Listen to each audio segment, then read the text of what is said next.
Assalamualaikum warahmatullahi wabarakatuh. Pada kesempatan hari ini, saya akan menjelaskan tentang nilai-nilai Pancasila dalam praktek penyelenggaraan negara. KD 3.1 yaitu tentang menganalisis nilai-nilai Pancasila dalam praktek penyelenggaraan negara. Tujuan dari pembelajaran adalah siswa dapat menyebutkan pembagian kekuasaan di Indonesia. Yang kedua, siswa dapat menjelaskan pembagian menurut para tokoh. Sistem pembagian kekuasaan di negara Republik Indonesia dibagi menjadi dua, yaitu pembagian kekuasaan secara horizontal dan pembagian kekuasaan secara vertikal. Yang pertama, tentang macam-macam pembagian kekuasaan. Pembagian kekuasaan di negara kita dikemukakan oleh dua tokoh. Yang pertama adalah tokoh John Locke dan yang kedua adalah tokoh Montesquieu. Tokoh John Locke membagi kekuasaan negara menjadi tiga, yaitu kekuasaan legislatif, yaitu kekuasaan untuk membuat undang-undang. Yang kedua adalah kekuasaan eksekutif, yaitu kekuasaan untuk melaksanakan undang-undang.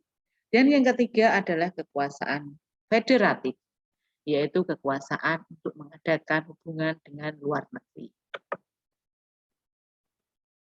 Kemudian yang kedua, tokoh Montesquieu membagi tiga kekuasaan. Yang pertama adalah kekuasaan legislatif, yaitu kekuasaan untuk membuat undang-undang. Kemudian yang kedua adalah kekuasaan eksekutif, kekuasaan melaksanakan undang-undang. Dan yang ketiga adalah kekuasaan yudikatif, adalah kekuasaan untuk mempertahankan undang-undang, termasuk untuk mengadili setiap pelanggaran terhadap undang-undang. Pembagian kekuasaan di Indonesia dibagi menjadi dua. Yang pertama adalah pembagian kekuasaan secara horizontal dan pembagian kekuasaan secara vertikal. Pembagian kekuasaan secara horizontal dibagi menjadi 6. Yang pertama adalah kekuasaan konstitutif, adalah kekuasaan untuk mengubah dan menetapkan undang-undang. Kekuasaan ini dijalankan oleh MPR.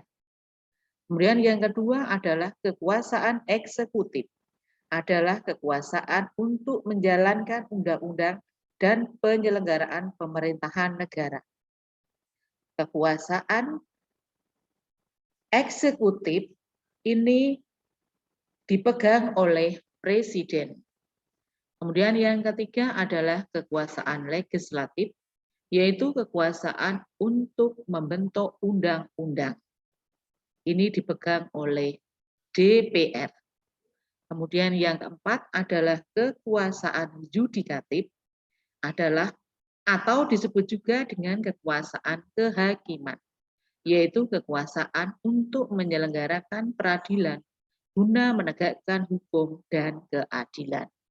Kekuasaan ini dipegang oleh Mahkamah Agung. Yang kelima adalah kekuasaan eksaminatif, atau kekuasaan yang berhubungan dengan penyelenggaraan, pemeriksaan, pengolahan, dan tanggung jawab keuangan negara. Kekuasaan ini dipegang oleh BPK. Kemudian yang keenam adalah kekuasaan moneter, yaitu kekuasaan untuk menetapkan dan melaksanakan kebijakan moneter.